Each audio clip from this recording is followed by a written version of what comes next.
Can you hear now? Good. Canadian Friends of Peace, just reiterating, I'm Bob Cates. Canadian Friends of Peace Now is partner or sister organization with Shalom Ashav, which is Peace Now in Israel. Peace Now in Israel is the oldest peace organization in Israel promoting a two-state solution, and we are the oldest peace organization in Canada supporting a two-state solution and seeking a viable, durable resolution of the Israeli-Palestinian conflict based on equality, fairness, and bear it repeating, a two-state solution. We have active chapters in Toronto, Ottawa, and Montreal, and we have followers all over Canada and the United States. We have regular webinars. If you get on our mailing list, we will be announcing them. And they are very well attended and very popular. It's one of these things where I don't think people want to hear me, so I'm in just one moment going to stop talking and turn it over to Mauricio. But first, just quickly, he's the Director of External Relations and Development at Peace Now. He builds and maintains relationships with key stakeholders, including diplomats, media, NGOs, and other organizations. He's born in Uruguay, moved to Israel, made Aliyah in 2013 to pursue studies in political science and comparative religion at the Hebrew University of Jerusalem. He graduated with a master's degree in 2021, spent 6 months studying in Rome, and shortly after joined the staff of Peace Now in Israel.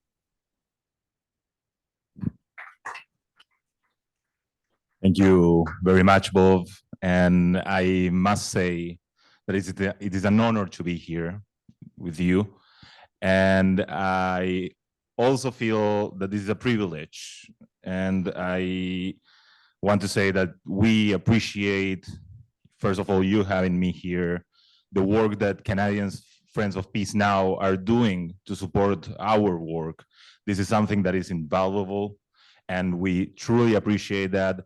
And we hope that this is only the first steps also towards a strengthening of that relation that we believe that is really important.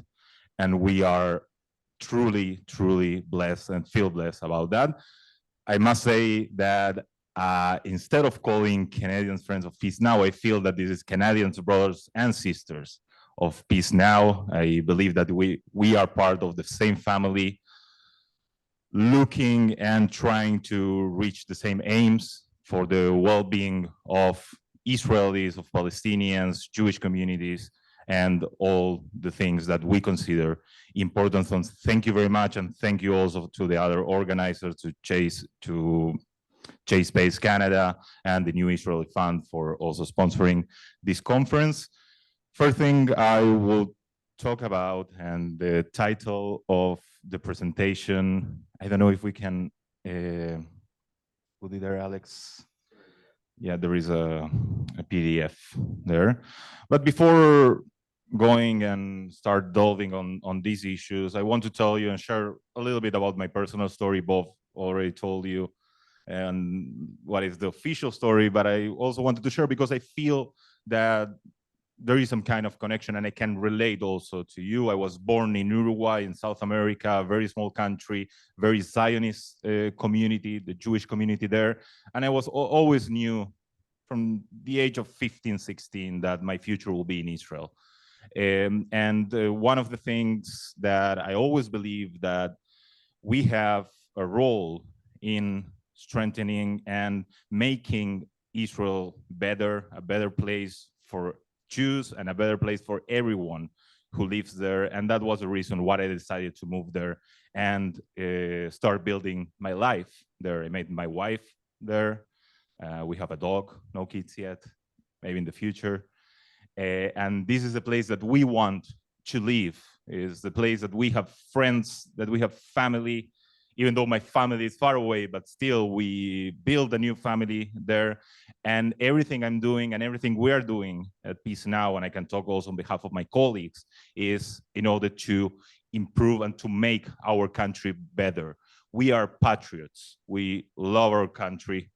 I personally feel a special connection with Israel, with the language, with the land, part of them, at least what we consider Israel, and with the people, especially with the people. And I must say that since this government took power, as I mentioned before, that it became really a nightmare for everyone in Israel.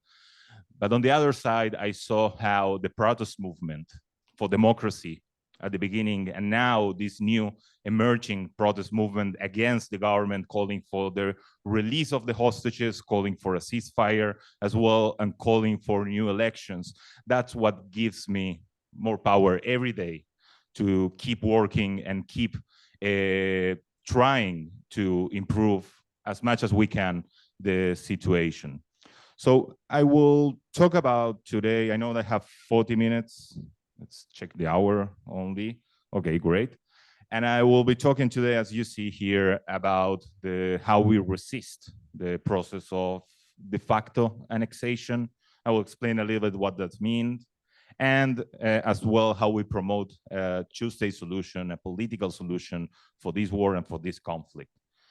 And I must say that the timing of this conference and of these events, it couldn't be better, because we are releasing our new campaign in order to push and to convince Israelis that at the end of the day, the only victory, if there is a victory in a war, I do not believe that we can really reach or have a victory at the war, but we can try to secure a victory, a political victory, where there are two states, Israel and a Palestinian state alongside Israel. I will not say that we will live in peace immediately, but to take the first step towards that direction. This is clear from the positions of the international community, as you might heard. This is clear even from the positions of some politicians and political factions in Israel, that they believe that the political solution is necessary, is mandatory, and is the only path forward. After 6 months of a terrible war, where we've seen thousands of Israelis being killed on the 7th of October, hundreds been kidnapped, some of them released, some of them they're still there, and thousands of Palestinians suffering and being killed because of this war that will not bring any security for anyone in the region, but the opposite. So I will start just to show, and I will explain what we will do. I will tell you about what happened in depth in the last year. What was the process that we saw, that we were all the time reporting and showing to the world, to our society, and to everyone, and how after the 7th of October, we keep seeing actually nothing really changed, at least if we talk about the plans of our government regarding the West Bank. But I will share with you the different points and different arguments that we thought about, that why a two-state solution is the only real victory that we can have after this war. So as you can see here, the title that we chose for our last annual report, and I forgot to mention something very important. Probably some of you heard about the work that we're doing at Peace Now. We are a public pressure movement. We organize, we campaign, we have protests, we have lectures, tours on the West Bank, and many other things. But we have what I always call the soul of the movement, that is our Settlement Watch project. That I must say also that in the last year, for the first time, I don't know if ever, but at least in the last years, Canadians or Friends of Peace Now supported directly this project that is really important and is fundamental for the work we are doing. All the information, all the data that you might hear or see all over the places in news, media, and other places, it's our settlement watch team that they're doing and the important work that they're doing. Even after the war started, even after the 7th of October, we had people on the ground checking, reporting, monitoring everything that is happening on the West Bank. So when we thought what would be the title of this report, we thought actually about the reality. And the reality is, and I mentioned that before, is that for Israel, 2023, for many, many reasons, it was a terrible year. Even before the 7th of October, but after the 7th of October, I think everyone can agree with me that this was the worst year in history, and it will not repeat itself. But I must say that on the other side, for some people, and I'm talking about a movement that represents only a 5% of the Israeli population, that is the settler movement that is being represented by political leaders that are radical messianic leaders. For them, this year was an opportunity to keep expanding the settlement enterprise and eliminating the possibility of a two-state solution. We campaigned during the whole year, the 2023, we joined the protest movement, and our message was very clear. There is no democracy with occupation. And in order to protect our democracy, we need to end the occupation, stop the expansion of the settlement enterprise. And that was a message that I believe that a lot of people heard coming from us, that we are a movement that is considered not in the far left, that we can turn also to different publics on the center with pragmatic and realistic messages. And I must add that if before the 7th of October, it started to become clear for many Israelis that with occupation, there is no democracy, I think it is clear now that with occupation and with the settlement enterprise and with this war, there is no security. And that changed after the 7th of October. But I need to add that this is something that affects the state of our democracy, that is very dire. Probably you heard all the processes that are happening and started to happen after this government took power. But it is also something that is hurting in a very irreversible way our security. And this is something that we feel. So I will show some data, some numbers and information. And of course, if you have some questions, if there's something you don't understand or you want me maybe to explain a little bit more, you can tell me. I'm flexible with that. So first thing, as you can see, this is a map of the West Bank. All the red points here are the outposts that were established in 2023. And again, I come back to this distinction that is very important.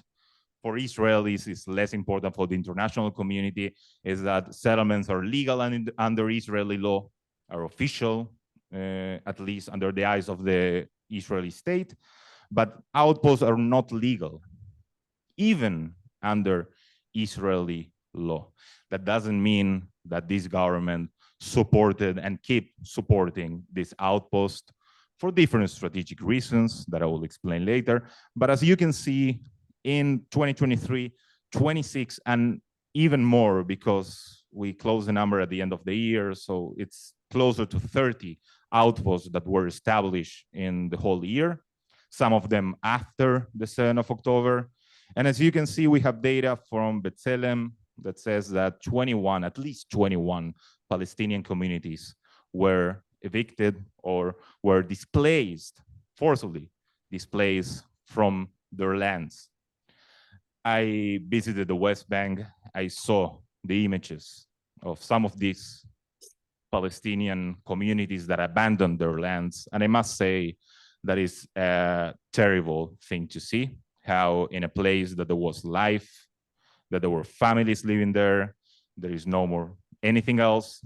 And what you see around is only new settlements and new outposts being established with the aim of course, to get into that result, that Palestinians will not be able to keep living there, but also to avoid the future establishment or creation of a Palestinian state, cutting the territorial continuity of this future state. Yes.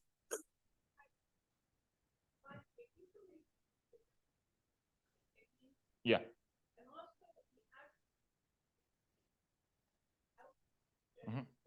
I will explain that in the future. The distinction, and this is an important thing, and also we should mention, the West Bank is divided in 3 areas. One is Area A, that is under military and political, and I say this not really because Israel has access there, but the Palestinian Authority is the authority there. We have Area B, that the civil authority is under the administration of the Palestinian or the PA, and the military is under the Israeli IDF. And Area C, that represents around 60% of the territory, is controlled military and also in a civilian way by the Israelis. So I will also talk a little bit about different changes that change also this map, and how Area C is being actually not formally, but semi-formally being annexed to Israel, and that also connected to different changes that happened in the last year. So I will ask to the next one, and I will explain, I will address also to the second question. So you can see here, what is an outpost? And I brought 2 examples of different outposts that you can find in our maps also. Have some maps showing the West Bank, and also with the distinctions between Area A, C, and B.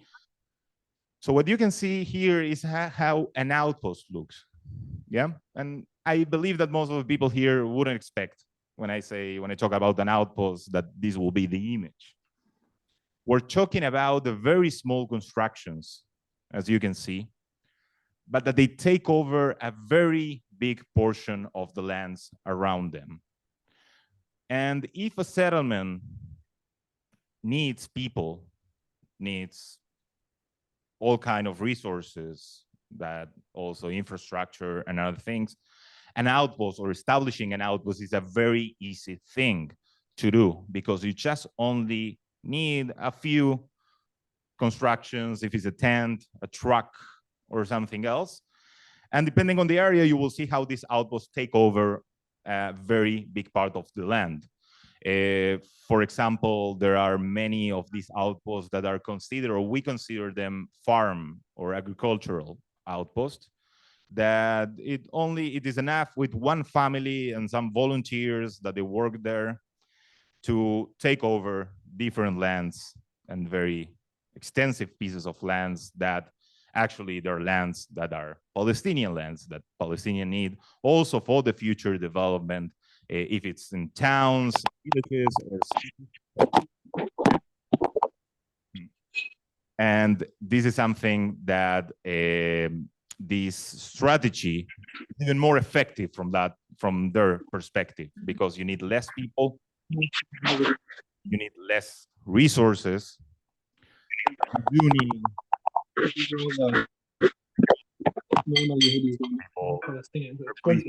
can mute yourself. Thank you.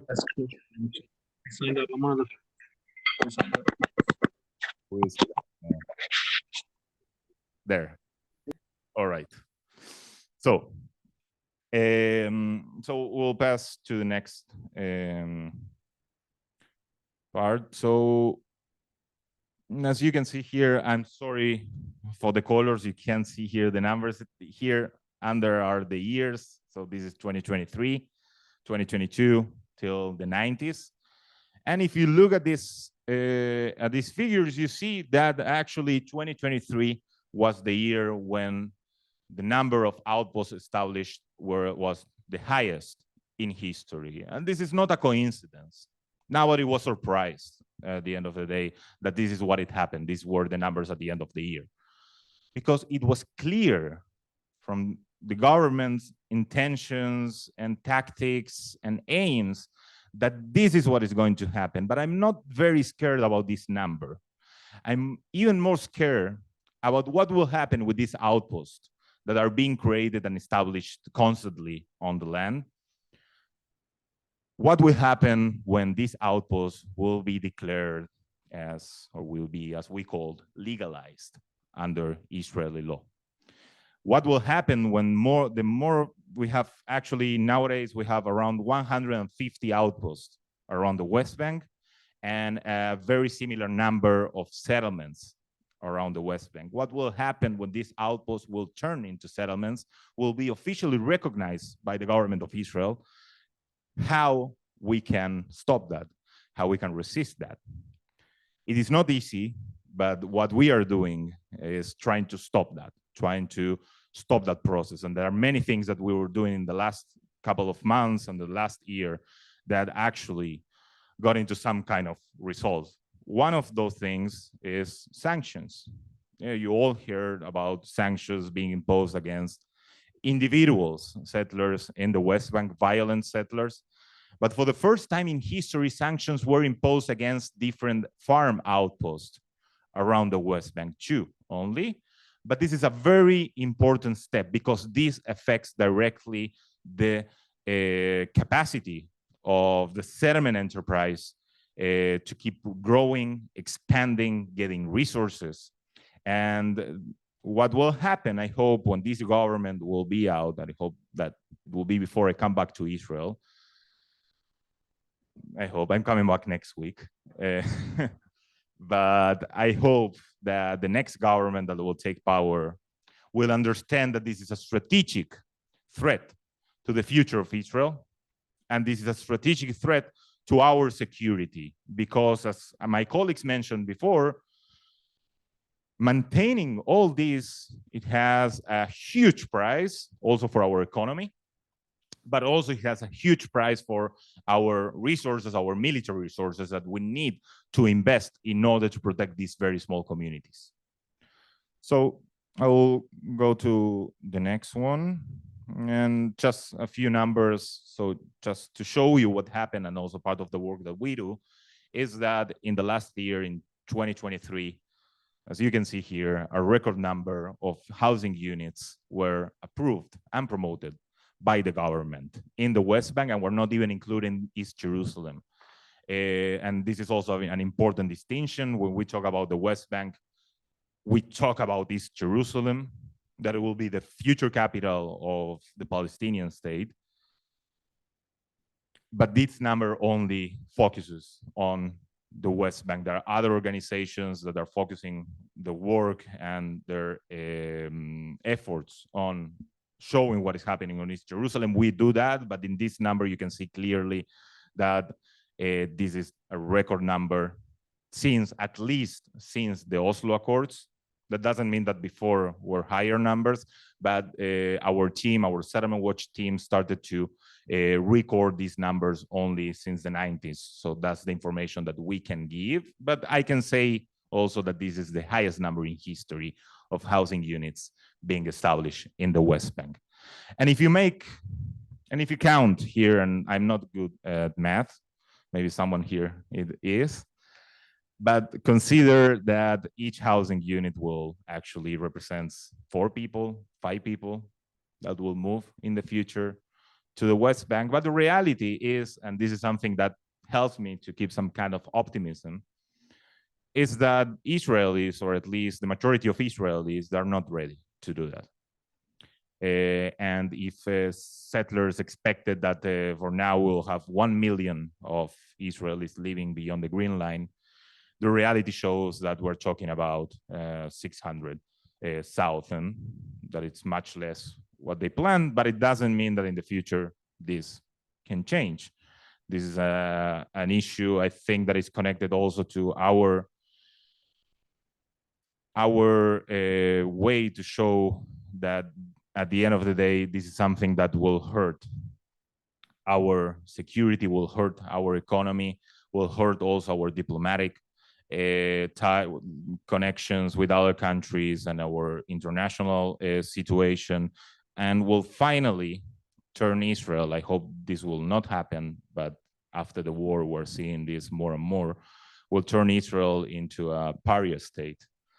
And the only thing I will ask from you when you come back home is to read the Declaration of Independence of Israel.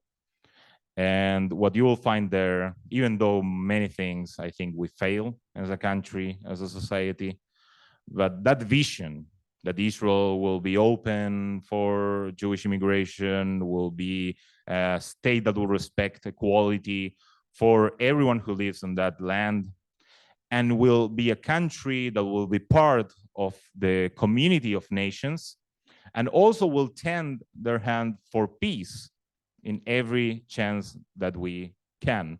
So this is something also I think that we always need to consider and reconsider. And it is important also to recognize that we are failing in some things, we're doing other things better, but this is also part of the essence of the country that we want, and I believe that you also want to see as a home for the Jewish people, but also as a democratic state, as a liberal state, as a place where everyone can live safely, disregarding their ethnic origin, their religion, or their gender.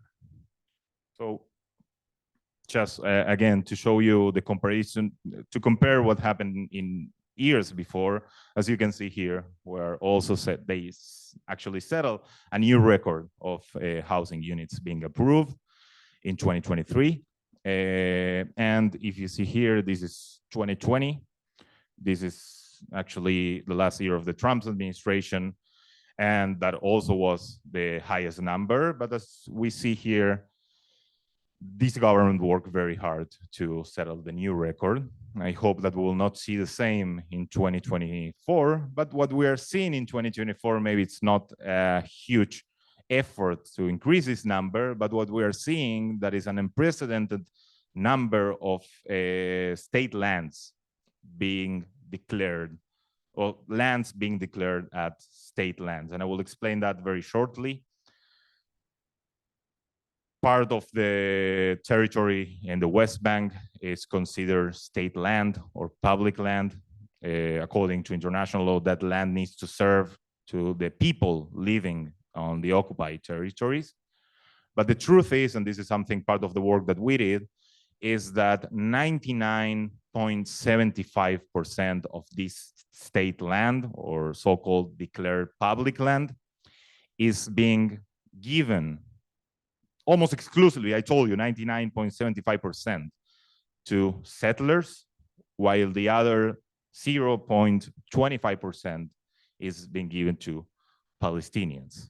So every time there is a dunam or an hectare, or however you call of land being declared a state land, that means that this land will not be accessible anymore to Palestinians, or at least only a 0.25% of that.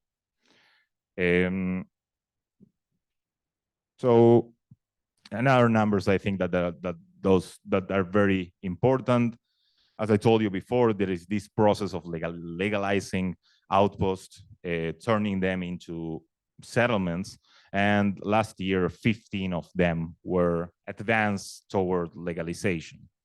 That is also a very high number for the normal standards. A very interesting fact, one of these outposts called Pnei Kedem, that were probably someone you heard about, goes by the name of Simcha Rotman, the chair of the Constitutional Committee at the Knesset and one of the architects of the judicial overhaul. He lives there. We visited him in July last year.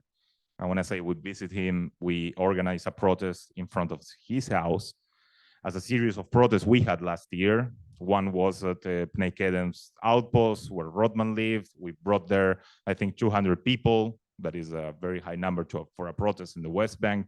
And after that, we went to Ben Gvir's house in Kiryat Arba, also together with Breaking the Silence and other organizations.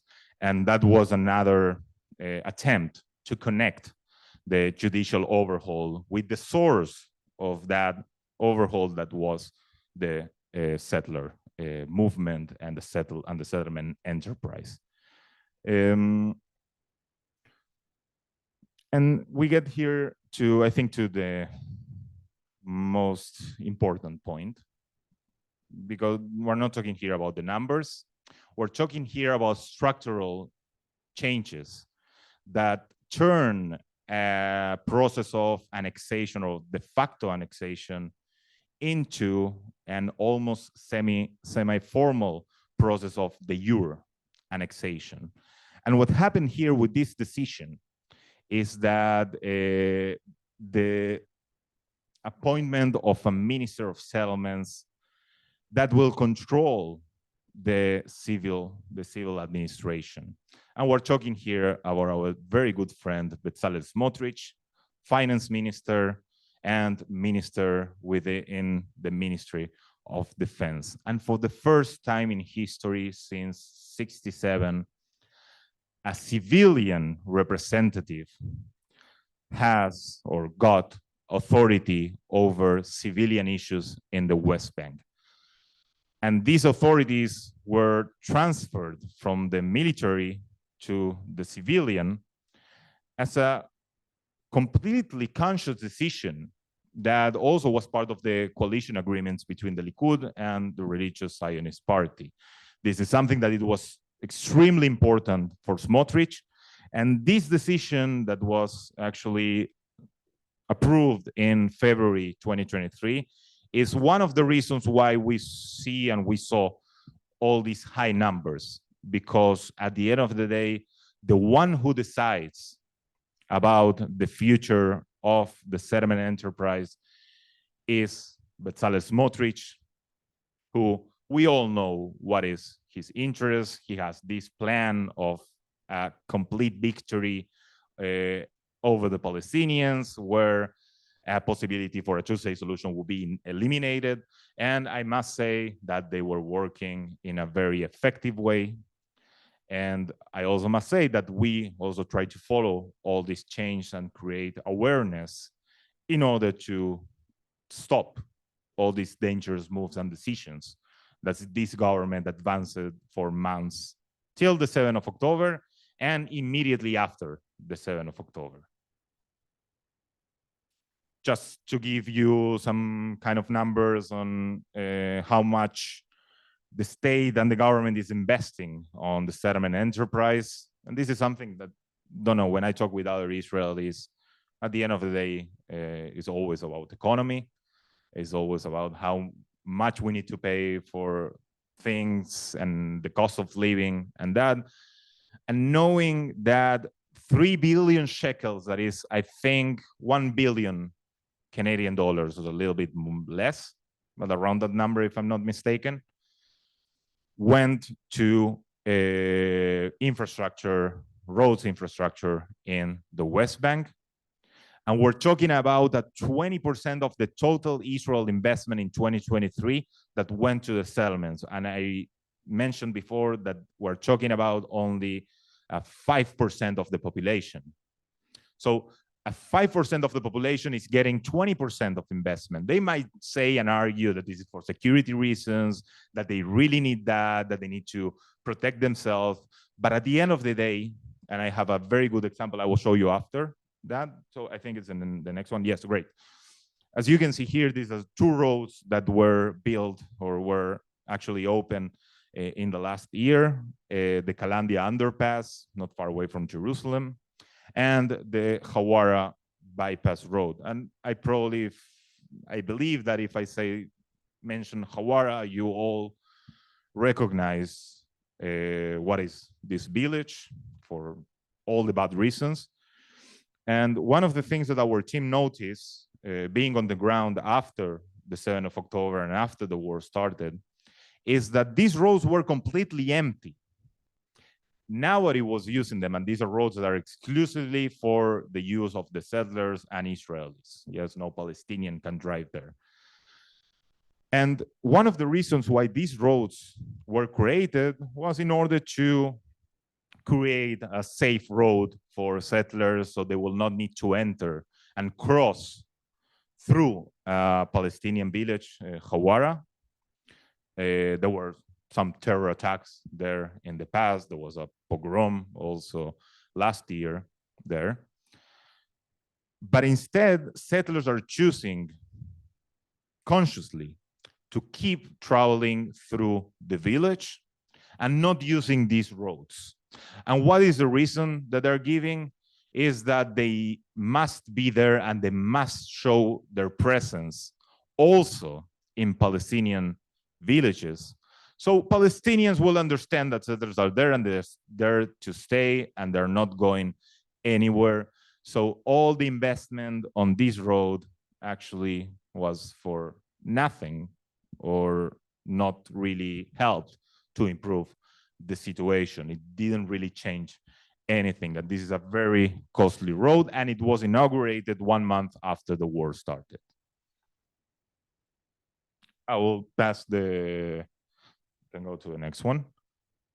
And these are the numbers that we actually gathered after the war started, after the 7th of October.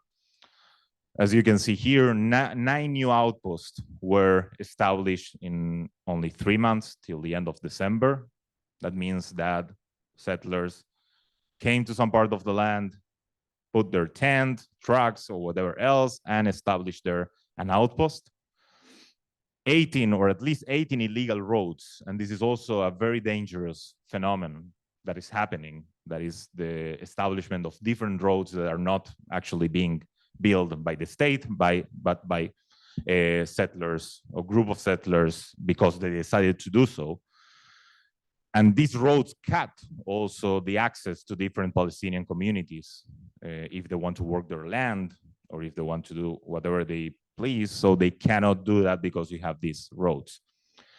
Settlers also returned to Amona, or at least try to do so. If you remember, Amona was one of the outposts that were evicted back in 2017 because, or thanks to a petition made by Peace Now. As I mentioned before, the Hawara bypass road has been deserted. And this also was a very dangerous thing that also, I think, it was a threat to Israel's security because it was actually calling for the opening of a new front in the West Bank. That is, settlers and the army closing Palestinians' villages all around the West Bank in order to stop them from moving from one place to the other. They started to build fences around or next to different settlements to take over new lands. And as I mentioned before, many of these outposts are strategically built or being established in private Palestinian land. And that means that when an outpost is established, there is a piece of that land that is being taken from Palestinians. And not only doesn't affect immediately, it does affect also for how the future will look like, because when a Palestinian village will need to develop, they will not have enough space to do that. And this is also something that we need to create awareness on that threat. And I will stop with I think with the less optimistic part, that is the reality. But I think that after 6 months of this war, after 6 months of something that I believe that affected us all and changed things in a very extreme way, we are finally releasing our new campaign in order to promote a two-state solution for Israelis and Palestinians. As I mentioned before, Peace Now is the only movement in Israel that promotes the two-state solution in a clear and a realistic way. We did that before, and we believe that this is the right time to keep and to start doing that, to start convincing Israelis that this is the only way. And this information, you will find it in our flyers that you have there, and also where we met at the beginning. And you can see here what are the reasons. And the first reason is that only a political solution will bring security for Israeli citizens. We need borders, we need limits. We cannot keep living in a country that does not establish its own limits and its own borders. And only with secure borders we can protect our people. And this is something that is very important for Israelis. Now, if before the 7th of October, the main issue was democracy, liberal values, now is security, security, and security. The second thing is what my colleagues mentioned before, is the failure of this approach of managing the conflict. That I think that the result we saw also on the 7th of October and after, and we came to an understanding, we always thought that we cannot keep managing this conflict anymore. This is the last call. I hope that when we'll come back here, maybe in 5 years, in 10 years, in 50 years, we will not need to keep talking about how Israel is managing this conflict, but we'll talk about how Israel is doing everything the country is able to do in order to bring some kind of solution to this conflict. Also, and this is something that is very relevant for what we saw yesterday, is that peace agreements with other countries, with our neighbors, at the end of the day is the only way to secure and guarantee security for everyone. Yesterday, we saw how Jordan joined the military effort of this international coalition in order to defend our country. But I also want to mention something that I think is even more important, not from a military perspective, but from a human perspective. Do you remember when the first group of hostages were released after 50 days or 51 days since the war started? All the hostages needed to cross through Egypt in order to get into Israel. What Israel will do if we will not have a peace agreement with Egypt, if we will not have diplomatic relations with our neighboring countries? And Egypt is playing a fundamental role and played a fundamental role in what I believe, and this I'm saying as an Israeli, as a human being, what is the most urgent thing at the end of the day, that is the release of the hostages that are being now for almost 200 days next week being kept in the hands of Hamas. And what will we do without that? And I think that the moment has come to value to understand that these peace agreements at the end are an asset for Israel. And if we keep expanding that, we will get more security, and I hope that we'll find a way to get a peace agreement in the future, or a political agreement with the Palestinians also, in order to strengthen that position. And one of the things that we included here is that the possibility of forming a regional coalition against Iran and entities and countries that want to destroy us. We've seen also that yesterday. And it is clear that without a two-state solution, we cannot build that coalition in the way, or in a way that will really protect Israel and will protect also the lives of Israelis. We need to empower the moderate factions on the other side, and we need to do exactly the opposite that this government and Netanyahu's government were doing during the last 15 years. We need to stop bolstering or supporting Hamas. We need to stop strengthening the most extremist groups on the Palestinian side. And we need to accept that our partners are the moderates on that side, and they exist. And if we finally decide to strengthen them, we'll find, as I mentioned before, we'll find the way to work and to get into some kind of understanding in the future. And I think that the last, we have some few points. I don't know how much time I have left. So, okay, yeah, okay, so I only need a few, I think 3 minutes will be enough. I said this before, and I think this is the most important mantra that we should always remember. There are 7 million Jews and 7 million Palestinians living between the Mediterranean Sea and the Jordan River, and nobody's going anywhere. We are not going anywhere. Palestinians are not going anywhere.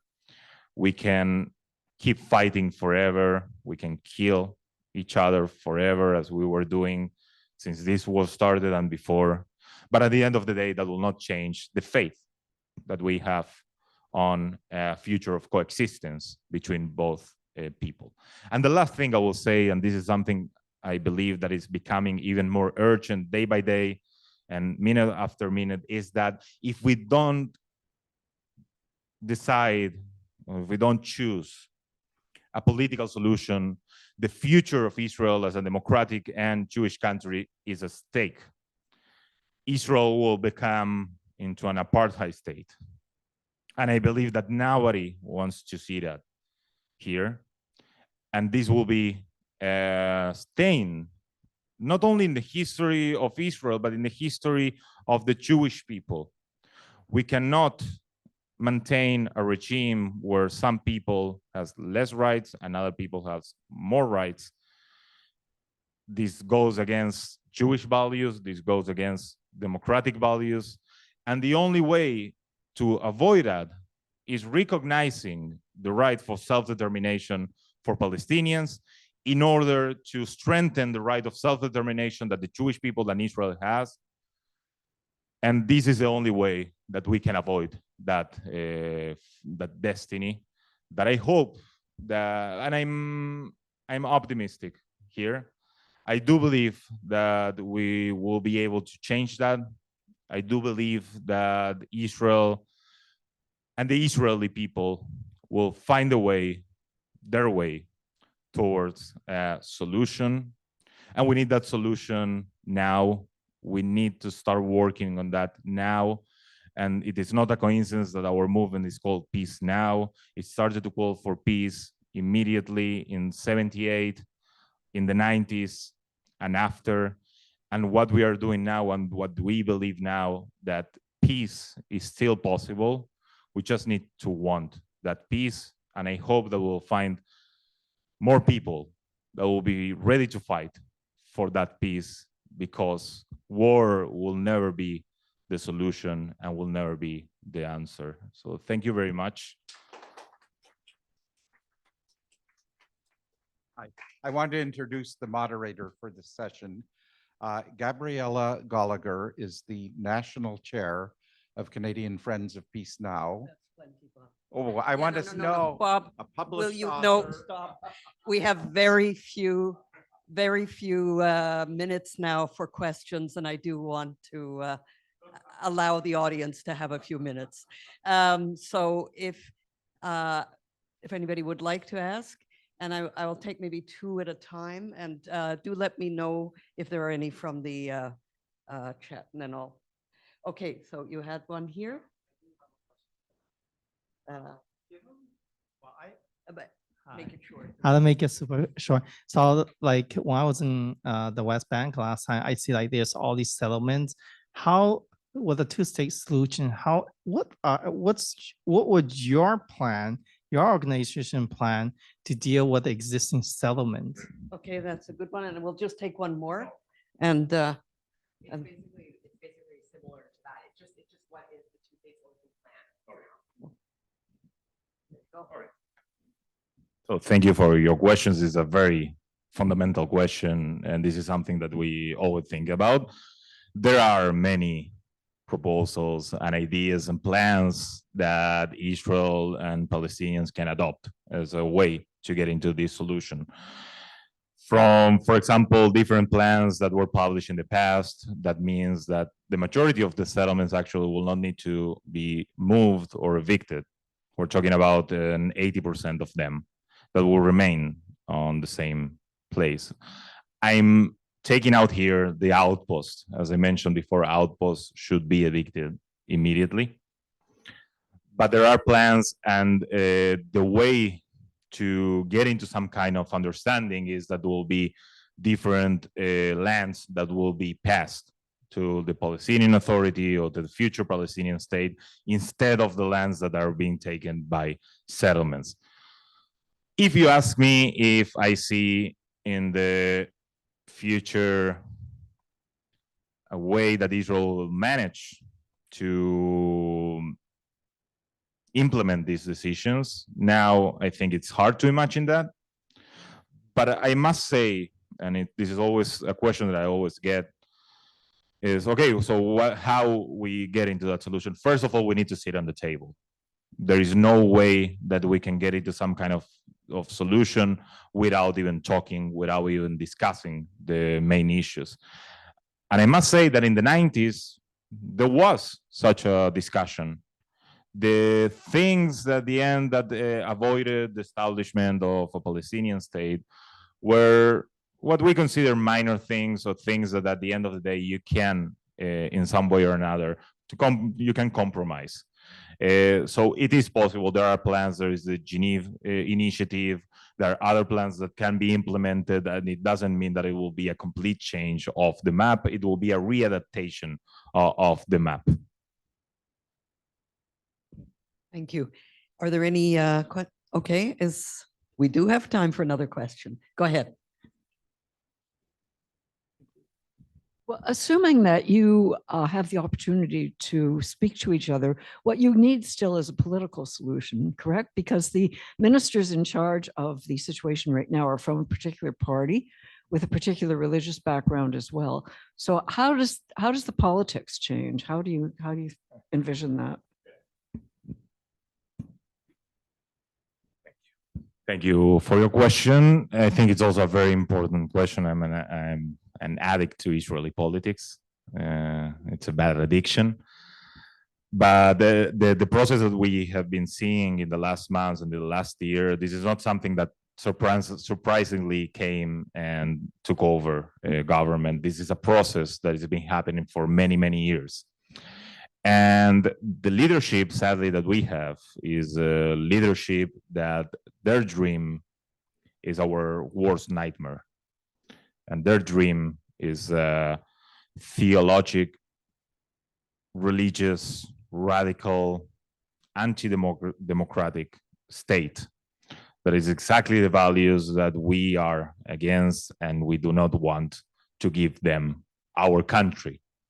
They are actually promoting a reality where Jews are the owners of the land. There is Jewish supremacy. I do not know in which part of the Torah or other books or other places, or which kind of values or Jewish values, Jewish supremacy is a positive thing. I think we all should be ashamed that the government of Israel now is promoting these values. This is a stain, as I mentioned before, for Israel, but this is a stain for the Jewish people. And we cannot allow that. And as I said before, this is the time to choose. This is the time to choose between a religious state or a Jewish and democratic state. And this is the time to choose between a government that is, it already took us to very close to destruction, or a responsible government that not only will represent the interests of the Israelis, but it will also represent the interests of the Jewish communities around the world, that will be able to see or to feel that Israel is your home, as I felt when I decided to move to Israel, and as the state, or why the state was created at the very beginning. Thank you so much, Mauricio, and thank you all of you for being here. I think our time is up, but please feel free to speak to Mauricio informally afterwards. And I also invite you to look at our literature table in the front. It was a very informative and important discussion, and thank you very much. My thanks also to Bob Cates for the good introductions. I didn't get to tell how important things you do are. Okay, I think that's fine. Another time. Thank you. Thank Right, you but all. thank you. Thank you very much, Gabriella. Thank you.